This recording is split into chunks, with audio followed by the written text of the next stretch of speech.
this is a fixed number that is being summed from 1 to 10. So in other words, 10 times I am summing this 2. So this is like this situation. So the second sum is going to be the 2 times, what do you call 10? So it's going to be 20. While this sum, again by the same formula, is going to be 10 times 10 plus 1 upon 2 plus, what do you call 20. You simplify, this is really the sum that you want actually. And now for example, let's calculate this last sum. Why I'm focusing on these sums and their properties?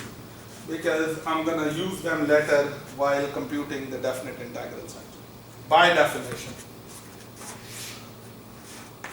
So I equal to 1 to 100 and say I plus 1 square. So what should I do? I have several ways. One way is that, okay, I just substitute the value, compute the formula and see what I get. The other way could be that expand this actually. So if I have I equal to 1 to 100, expand this, so you're going to get I square plus 2I plus 1. Okay? And then apply sum separately. So you're going to get sum that goes from I equal to 1 to 100, I square, sum that goes from I equal to 1 to 100, 2I plus sum that goes from I equal to 1 to 100, 1. Okay? So on this I can apply the property again and I can write this 2 here and then I can apply the identities. So what would be the first identity? So starting from 1 ending at n I squared, so it's going to be n times n plus 1 and 2n plus 1 upon 6. In other words, 100 times 100 plus 1 times 2 times of 100 plus 1 divided by 6 plus 2 times of summing from 1 to 10 this I. So by definition it's going to be 10 times 11 divided by 2 plus, so I'm summing the 1 from 1 to 100, so I'm summing the 100 times, so it's going to be 1 times 100. So you simplify this, this is what really is, what do you call the sum. So I hope you have got kind of some quick review of this sigma notation actually. And it's important to make sense of this sigma notation. Okay? So calculating definite integrals, as I'm saying, is not difficult. But at the moment, we are trying to calculate the definite integral. We will try to calculate the definite integrals by definition actually. And this is what really is going to, what do you call? This is what is really going to bit trickier, not difficult, I'm not using the word difficult, bit trickier, but if you understood the first example, it will not that difficult to even calculate those actually.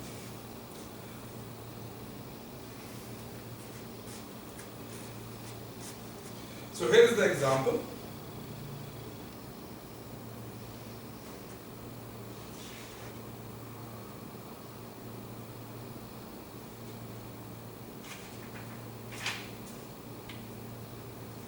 So here is the example. So I have been given a function f of x that goes like x cubed minus 6x. Okay? So the first part of this example is really to find that, and it's defined on the interval 0 to 3. Okay? So compute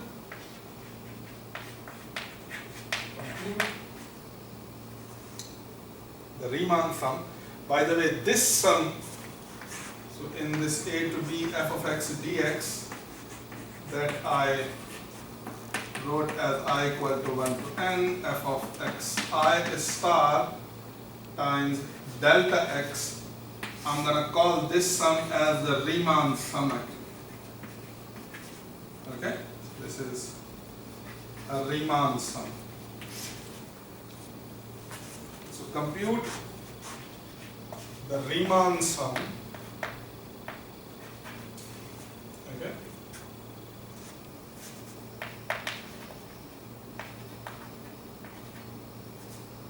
The Riemann sum. Okay. By taking right endpoints as sample points. Okay, sample points for 6 intervals. So this is the first problem that we have to kind of tackle. And the second problem is to compute the integral from a to b of this f of x dx actually. In other words, this 0 to 3, this x cubed minus 6x dx. This is what that we have to kind of compute using the right hand point. Any sample point you can choose right hand point. So first we're going to do it for 6 and then we want to do it for right hand point. So what we need to do first, take your interval 0 to 3, split it into the 6 parts. Okay, so it's going to be 1, 2, 3, 4, 5, 1, 2, 3, 4, 5, 6 parts. Okay, so this is my x naught. What would be delta x? In other words, what should be the size of each subinterval? So it's going to be the length of the interval 3 minus 0 divided by 6 actually. Okay, divided by 6. So in other words, the total subintervals that you want, so it's going to be 1/2. So this is 0, 1/2. This is 1/4. 1/2 plus 1/2, 1/4. 1/4 plus 1/2 is going to be 3/4. 3/4 plus 1/2 is going to be 2. Okay, is going to be, yes, it's going to be 1/2 plus 1/2. No, 1/2 plus 1/2 is going to be 1. Okay, so 0, 1/2. Add 1/2 into 0, you got 1/2. Then 1/2 plus 1/2, 1. 1 plus 1/2 is 1 plus 1/2 is 3/2. Okay, and then 3/2 plus 1/2 is 2, and then 2 plus 1/2 is what do you call 5/2. So this is what is really the subintervals. And we have to compute what you call Riemann sum for 6 sample points. In other words, we have to compute R6. So what we're going to do, on each subinterval, take the right end point, do computation, multiply it with what do you call the width of the interval.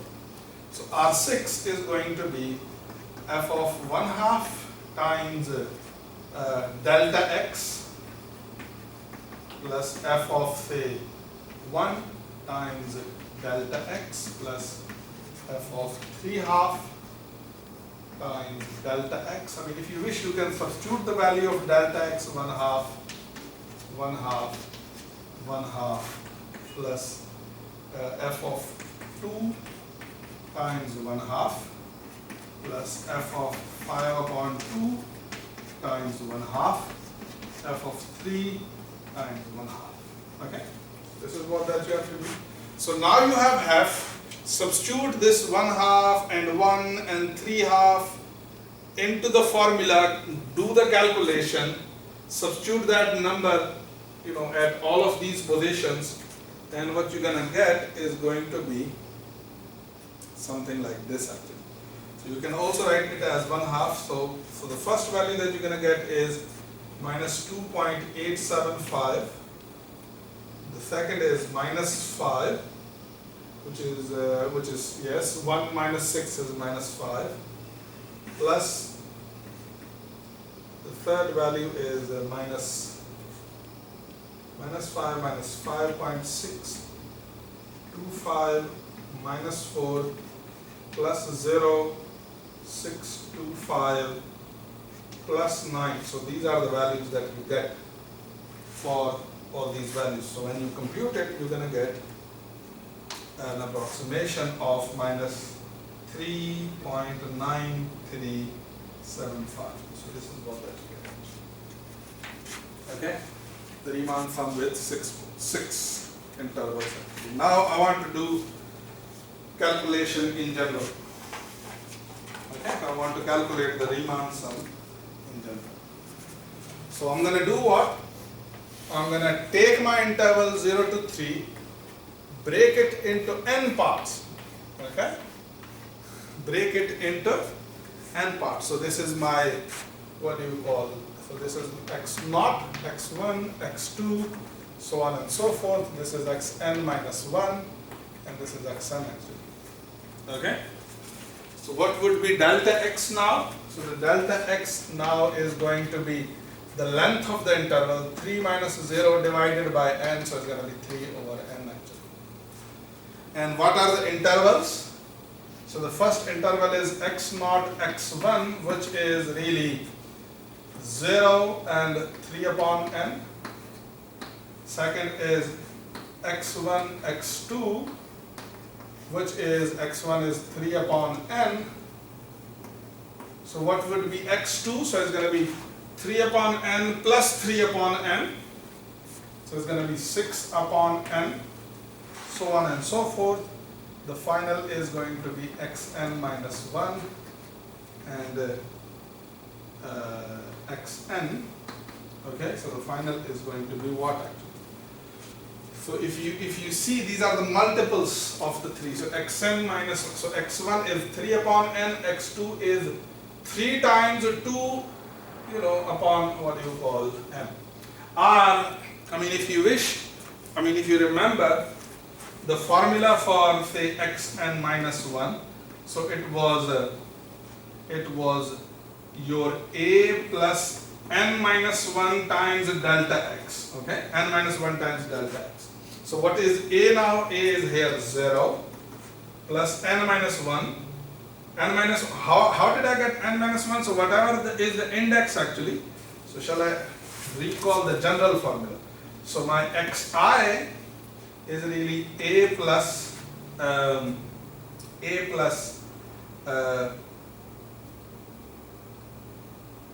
delta xi. Okay, delta xi. So multiply I multiplied by delta x. Okay. So if I substitute the values, so a is going to be 0, I is I, and delta x is 3 upon n. So you're going to have 3i over n. So if xi is 3i over n, what would be xn minus 1? So it's going to be 3 times of n minus 1 upon n.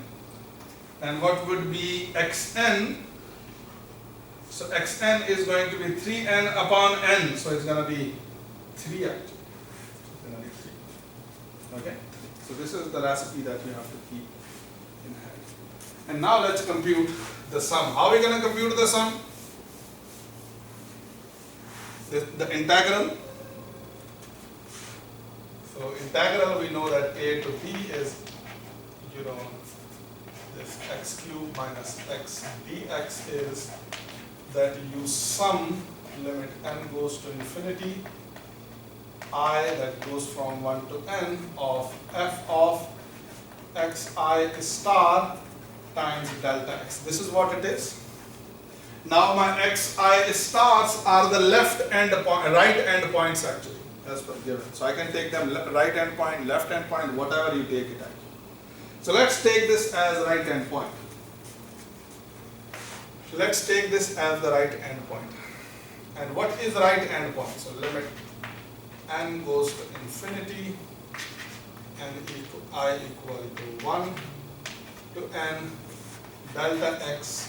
So right end point f of xi star, right end point is xi, f of xi, okay, in each interval.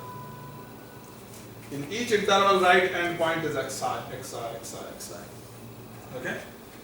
Now, what is the value of xi? I mean, if you remember, we have calculated the value of xi, so it's going to be 3I over n. So substitute, what do you call 3I over n? Okay? And what is f of x? So f of x is x cubed minus x. So this f of 3I over n is going to be 3I over n cube minus 3I over n times delta x, which is 3 over n. Which is 3 over n. Now what we have to do, we have to calculate this sum and then take limit. This is what essentially we have to kind of do. And we're going to do the calculation using our properties. Limit n goes to infinity, sum that goes from I equal to 1 to n. Let's simplify this. So this is going to be, I can say that this is 27 I cube upon n minus, this is 3I upon n times 3 upon n. So if I wish, I can multiply it even with the 3I upon n actually. So when you're going to multiply with this 3 upon n, okay, so limit n goes to infinity, sum that goes from I equal to 1 to n, if you multiply it with, this is going to be 81 upon n I cube minus, this is going to be, so n square and 9 upon n square and I. This is what it is going to be. Now I have to simplify this sum. Now what is first situation?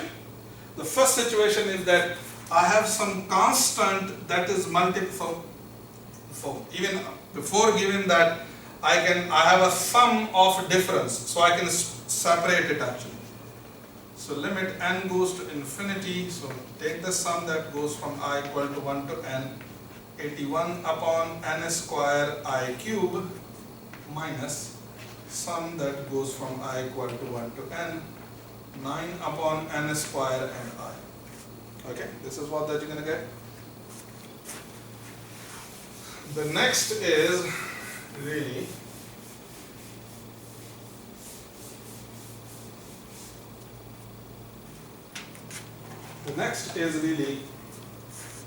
now what is this?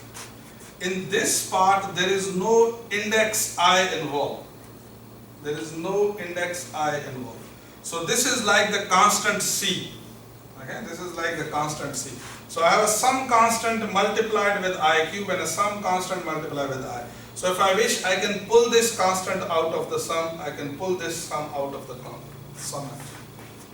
So limit n goes to infinity, pull the first sum out of 81 cube, and I have a sum that goes from I equal to 1 to n, I cube minus 9 over n square, okay, and the sum that goes from I equal to 1 to n and I.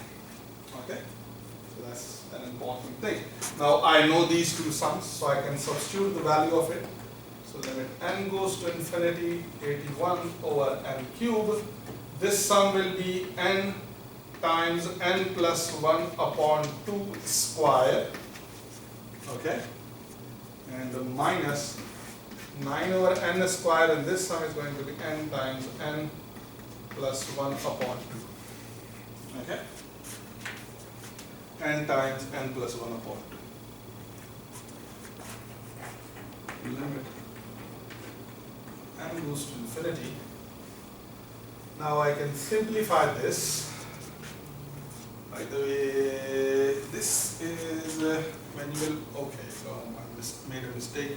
So this is going to be, because this is cube actually, so it's going to be n cube multiplied by n is not going to be square, is going to be power 4 actually. So 1 times 3 is going to be power 4.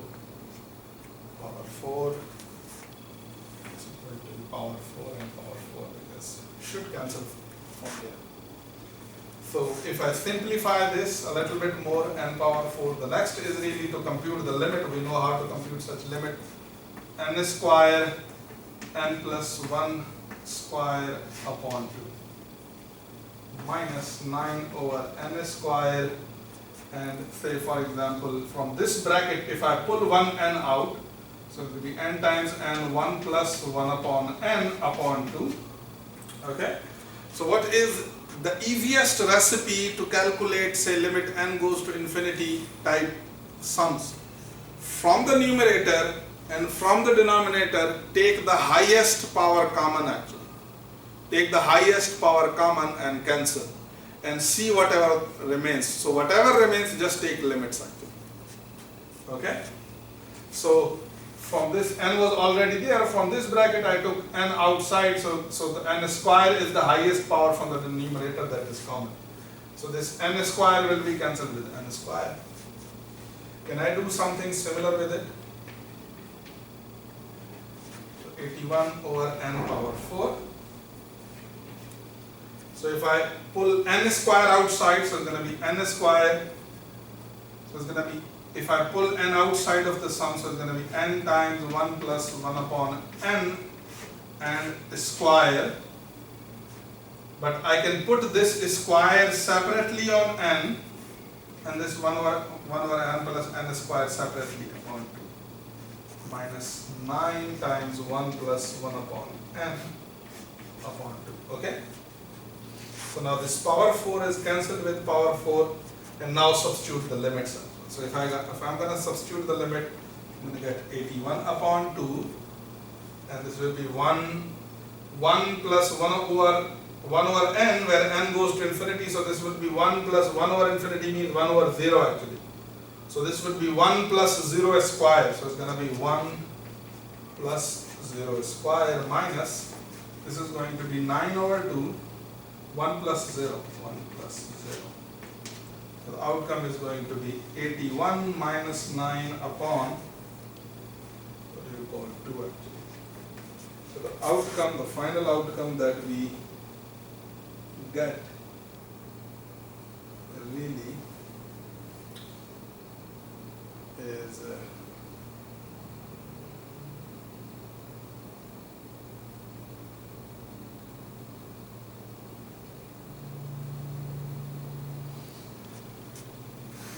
have I done some mistake?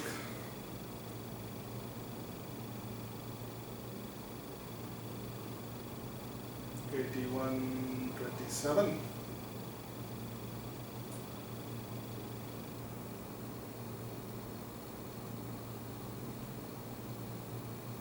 So this would be 4 actually.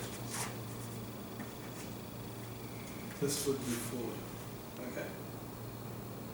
This would be 4.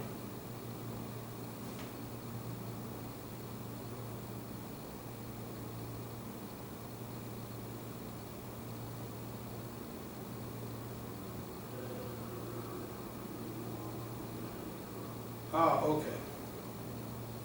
This would be 4. So 81 upon 4. So minus 9 upon 2, so this is going to be 18. Okay, so this is the correct answer. This is the correct answer. This is the correct answer. So I hope you got some sense of it. I know it seemed a little bit complicated to compute the integrals from what you call the definition. Okay. What I want is, that you should have some sense of doing the, calculation of definite integral by this definition. You should do some examples and some exercises. Okay. But as I said that from our next class we're gonna start doing or working on the techniques of integration actually, which will be very easy to deal with. Maybe we'll start some of the techniques from today. Okay, so this recipe would work always. Okay, so the only part for calculating the integral is going to be to making sure that what point you are choosing, left, right, middle, and then make evaluation, simplify this, and really the messy thing is to calculate this sum and calculate the limit. Okay, so if you have understood calculating the sum, it's not difficult to calculate the limits actually. because these identities of sum of I cube and I square and I will always help actually. Okay, they'll always help.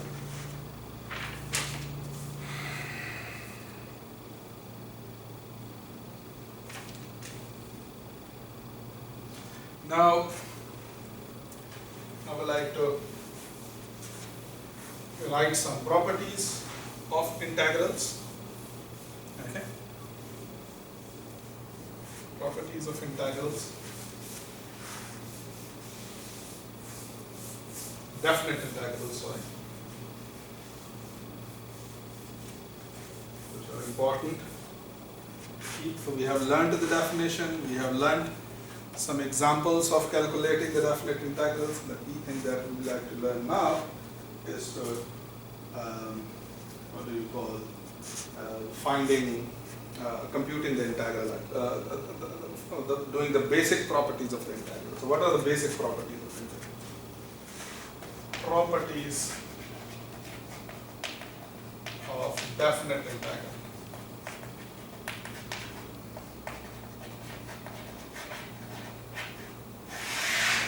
Okay.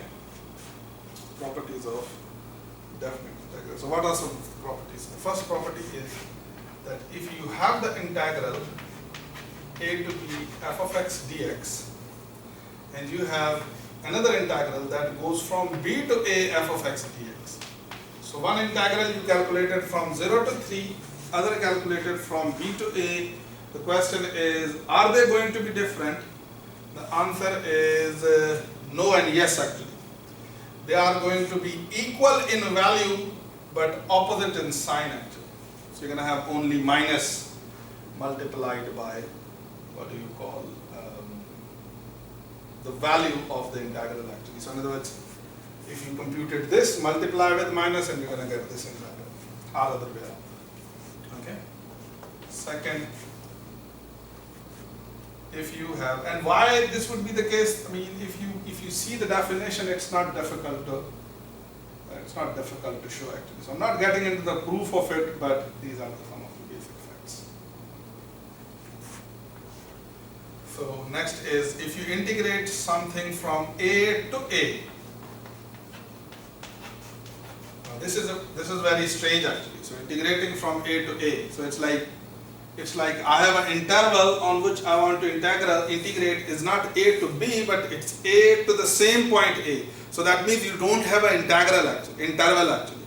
So if you don't have an interval, you can't split it, you can't have rectangles. So the integral is going to be sum actually, 0. Okay, so the integral is going to be sum. The third property of the integral is that if you have some constant that you want to integrate, okay, you have some constant that you want to integrate, then the integral of some constant that you want to integrate, okay, is equal to c times of the length of the interval. So pull this c out, so this is like a sum, so you can pull the sum out, multiplied by the length of the interval actually, c times of b minus a. Okay. We will kind of talk about these as well again when we will prove some of the properties. The fourth is that if you have, for example, a sum of two functions and you want to compute the definite integral of sum of these two functions, okay, then this, you can do this, that okay, sum them up and then integrate, or you can do this, that okay, separate them and integrate them separately and then sum them up. And then sum them up. So this is true for plus and this is true also for minus actually. So it is true for difference as well. And the third is a to b. If you have some number multiplied by some function and you want to integrate it, okay, then this integral is going to be c times of a to b f of x dx. So it's like you have C multiplied in the sum and you take C common out, so you pull C out actually. So C multiplied by f of x is going to be C times of A to B f of x actually. So this is something interesting. Let's